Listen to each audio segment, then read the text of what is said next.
Hi, my name is Navarre Austin. This is my Lab 4, your second hack, part 1. Um, I do apologize. I am just getting over the flu or something was going on, so if I sound bad or anything like that, I'm just making do with what I can right now. So to get started, we're looking at our enumeration footprinting of our Kioptrix 2 machine. Here you can see we did our Nmap scan. We did our Nmap scan. We saw what ports were open. Our basic ones are 443, 80, and 22 are all open, um, which indicates to me that there is a web page, as well as there being this 111631 as well as 3306. These last two I want to keep in mind for later use. And then we get into our Nikto scan. Our Nikto scan, sorry, Um, we saw here that our HTTP trace method is active and is vulnerable to XST. And we found our web server and directory indexing were found, as well as our directory indexing right here. And we also saw here that we have Apache as a default file. Moving forward, we had our OWASP scan. This is just a very basic one. There were a lot that were closed or not open. And then we get into our Nessus scan.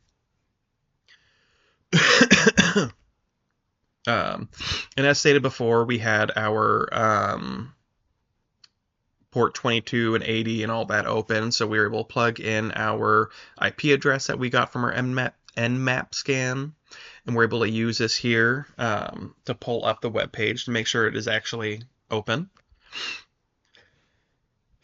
And that gets us into our cross-site request forgery as well as our cross-site scripting.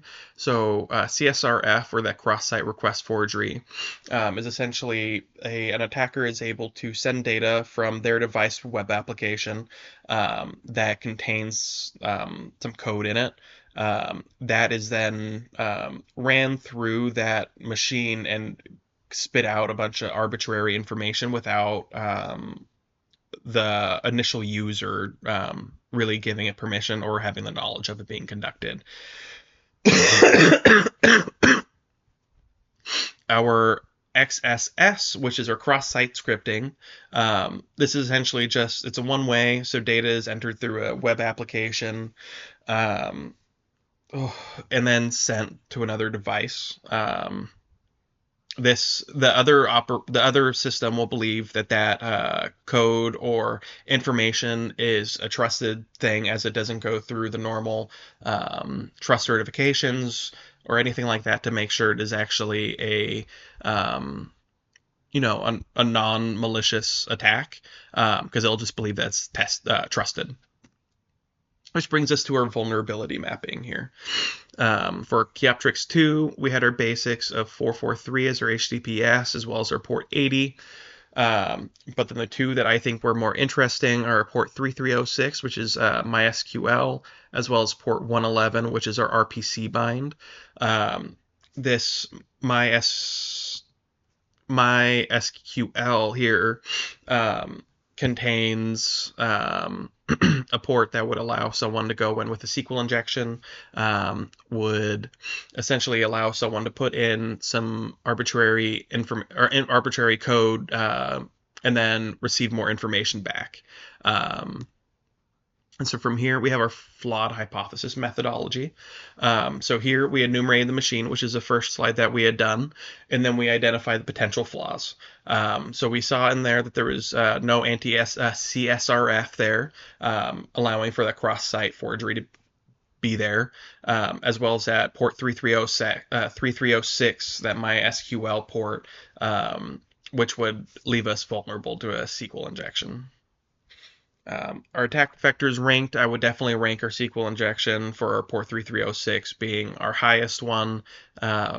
This would essentially just allow us to get our code in there, escalate our privileges, and allow us to add a user and a new password to gain root access. Our second I put for port 111. I didn't find too much about it, but we do see that it's a port mapper and that has been used for a lot of DDoS attacks. Which brings us to our ethics and legality with this. Um, um, so when you come into vulnerabilities or anything like that, when it comes to the public, I definitely don't believe that this should be something that's just, immediately put onto the news or anything like that of, oh, this vulnerability has been found, blah, blah, blah, blah, blah. I believe it should 100% be contained to the people that need to know, which then allows them to patch it or fix the issues before it becomes a big problem.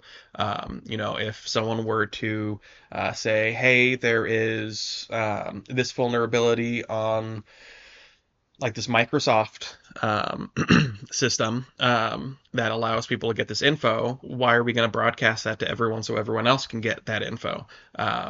Really, it should be contained, it should be quarantined so that only the people that need to know, other than the obvious attacker or person that found the vulnerability.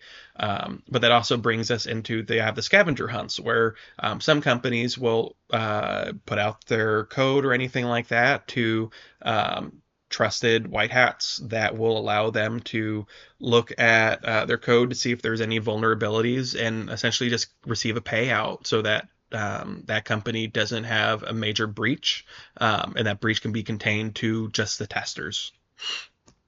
And that brings us to our references. Thank you.